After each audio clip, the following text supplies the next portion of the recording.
Advent, panahon ng paghahanda. Welcome to my channel, ang Kuya Nanding M. Please like, share, and subscribe. Ang akin channel ay tungkol sa biblical, inspirational, and life experiences at motivational. Mapagpalang hapon mga ate at mga kuya. Welcome muli sa aking channel, ang Kuya Nanding M. Ang aking ibabahagi ngayon ay tungkol sa panahon ng Adbyento. Ano nga ba ang panahon ng Adbyento? Ito ang tema natin sa ilang linggong paghahanda natin sa pagdating ng ating Panginoon. Kaya ang bibigyan pansin natin ngayon ay ang salitang paghahanda.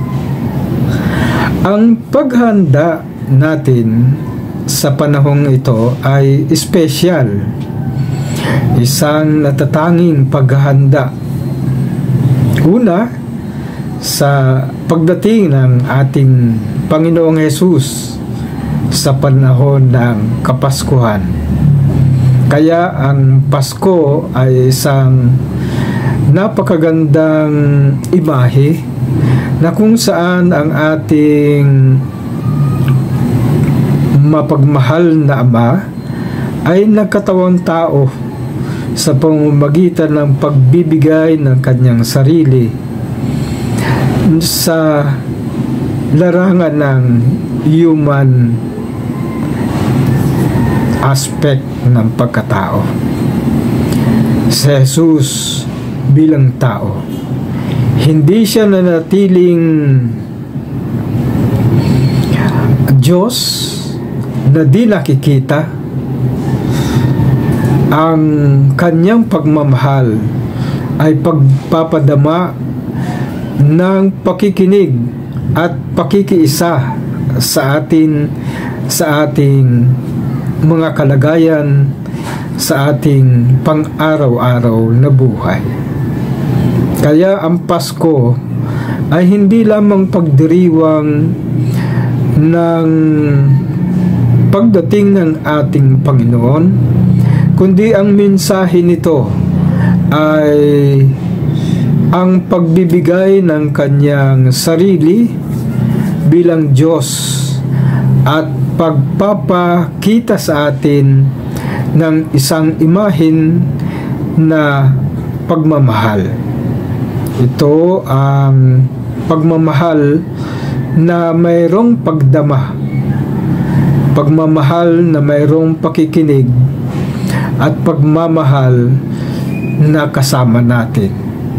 Kaya ang pagkakatawang tao ng ating Panginoong Hesus ay hindi lamang panahon ng pagreregalo, kundi panahon ito na upang tingnan natin ang kanyang gawi, ng kanyang pamamaraan ng pagmamahal sa pamamagitan ng pakikiisa sa atin, sa ating mga kalagayan. Kaya ang Pasko ay pagdiriwang na isang halimbawa na batid natin ang kanyang kabutihan, ang kanyang kagandahang loob na hindi lamang nanatiling salita, kundi ito ay may gawa.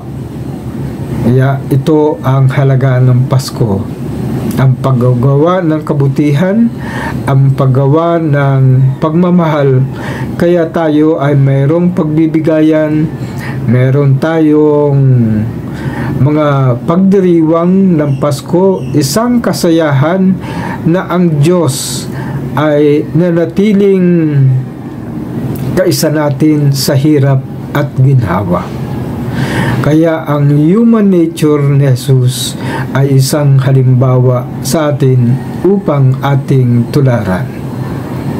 Ikalawa, ipinagdiriwang din natin ang ikalawang pagdating ni Jesus sa ating buhay. Paano ito? No?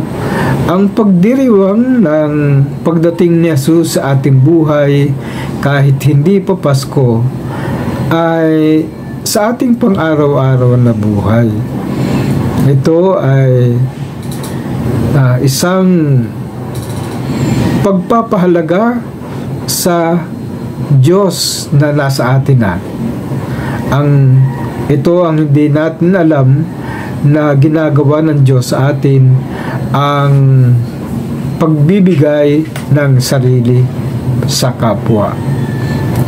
At ikatatlo, magandang tingnan natin kung papaano ito ginagawa. Una, kailangan tayong magdesisyon ng pagbabago.